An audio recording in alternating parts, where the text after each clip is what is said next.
নিয়তির নিষ্ঠুর পরিহাস বোধ হয় একেই বলে। একদিকে প্রিয়জনকে হারানোর তীব্র যন্ত্রণা, অন্যদিকে লাশের একটি অংশ হাসপাতাল থেকে উধাও হয়ে যাওয়ার বুক ফাটা এক হাহাকার।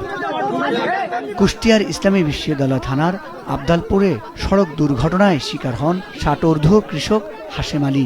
ইজিবাইক আর ভ্যানের মুখোমুখি সংঘর্ষে মুহূর্তেই শরীর থেকে বিচ্ছিন্ন হয়ে যায় তার ডান পা। রক্তাক্ত অর্ধমিত হাশেম আলীকে বাঁচানোর আকুতি নিয়ে স্বজনরা ছুটে যান কুষ্টিয়া জেনারেল হাসপাতালে, কিন্তু অপারেশন থিয়েটারের দরজায় এসে থমকে যায় সব লড়াই। চিকিৎসাধীন অবস্থায় মৃত্যুর কোলে ঢলে পড়েন হাশেম আলী। তবে নিয়তির নির্মমতা কেবল এখানেই শেষ হয়নি। মৃত্যুর পর ওটির ভেতরে আর খুঁজে পাওয়া যায়নি তার সেই বিচ্ছিন্ন পাটি। হাসপাতালের ৪ দেয়ালে অনেক খোঁজাখুঁজি করেও মেলেনি কোনো সন্ধান। ক্লিন করতে গেছিলাম, ক্লিন করতে গেলে পারে তা আমার দেরি হয়ে গেছে ময়লা ফেলানোর জন্য, এই গেট বন্ধ করে দিবিনি। তা আমার বান্ধবী বলছে যে তুই হচ্ছে এখনো এইডি পরিষ্কার করিস নি, তে হচ্ছে দুইজন মিলি করিনি। তাই আমি আর ও ধরে ওই মানে ওর ভিতরে যে পাশে আমি জানি না, জানলে আমি ওটা কোনো সময় হাত দিতাম না। তারপরে ফেলা দিয়ে আমরা চলে গেছি আর ওই রুম পরিষ্কার করেছি। এখন পা গেল কোথায়? একটা পা তো ছোট না, পাটা অনেক বড়। তাহলে পাটা বড় হলে ওজন আছে, তাহলে ওই ওজনের জিনিস কেন এখানে ফেলবে? আচ্ছা, আপনারা কি খোঁজ করছেন? জি, আমরা খোঁজ করছি, ওখানে করছি, যেখানে ফেলছে সেখানে খোঁজ করছি এবং তার আশেপাশেও খোঁজ করছি, আমরা কোথাও পাই না।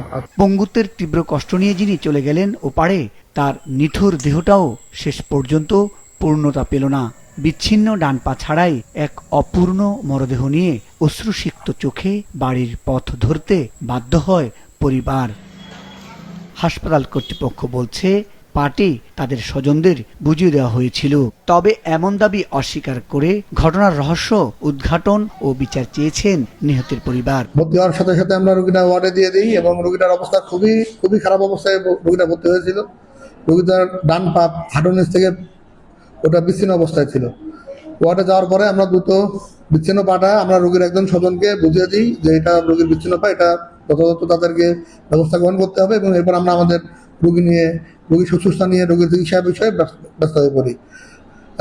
আনুমানিক 5:30টার দিকে রোগীটা মারা যায় এবং আমরা আমাদের আইনগত প্রক্রিয়া শেষে লাশটা মর্গে পাঠিয়ে দিই। কোথায় গেছে এই ধরনের কোনো তথ্য আমার কাছে আপাতত নেই। আমাদের দায়িত্ব ছিল রোগীর লোককে বুঝিয়ে দেওয়া, আমরা রোগীর লোকটা সেটা বুঝিয়ে দিয়েছি। একটি সরকারি হাসপাতালের অপারেশন থিয়েটার থেকে কিভাবে একটি পা গায়েব হয়ে যায়, সেই মানবিক ও চাঞ্চল্যকর প্রশ্নটি বারবার করছেন নিহতর পরিবার। মুজাহিদ সাকিফ, মাছরাঙ্গা নিউজ ডেস্ক।